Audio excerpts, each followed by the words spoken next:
एक विशेष वर्ग लुटेरों का, एक विशेष वर्ग बिचौलियों का, एक विशेष वर्ग जो सुबह सुबह कुर्ते पजामे पहन के कलफ लगाकर और लघु सचिवालय में पहुंच जाते थे।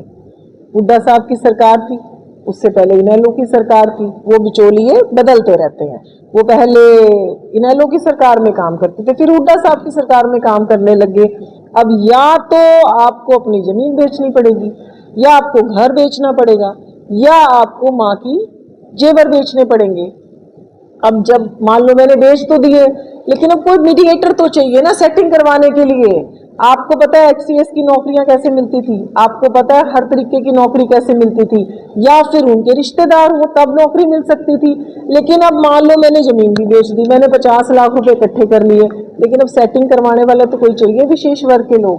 वो लोग अब उन सबकी दुकान बंद होगी, क्योंकि ना तो अब वो लघु सचिवालय में दिखते, अब उनके सबके कुर्ते पजामे खुंटियों पर टंगे हुए हैं।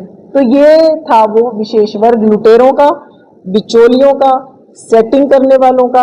इस विशेष वर्ग की मैं लगातार बात कर रही हूँ, और आज झारखंड में भी जहाँ कांग्रेस की सरकार है सेम स्टेटस हो रहा है। इसी चीज के लिए उन जो छात्रों का झारखंड में आंदोलन चल रहा है। कल आपने ये बात की थी विशेष वर्ग को नौकरियां दी गई, क्या चीज? विशेष वर्ग को नौकरियां दी, नौकरियां तो ये विशेष वर्ग कोई तो आपने बीच में मीडिएटर तो विशेष वर्ग कोई तो नौकरियां मिल रही थी, इन्हीं के तो किसी का बच्चा लग रहा था, किसी का जो पर्ची खर्ची से लग रहे थे, इसी विशेष वर्ग को तो नौकरी जो चौटाला सरकार में थे वो कांग्रेस में चले गए, जो कांग्रेस वाले जो बीजेपी में आ गए, वो विशेष वर्ग आपके पास भी तो कुछ होगा नहीं। हमारा जब हमने करी पूरी पारदर्शिता से कर दी नौकरी, तो फिर बताओ वो विशेष वर्ग कैसे आएगा?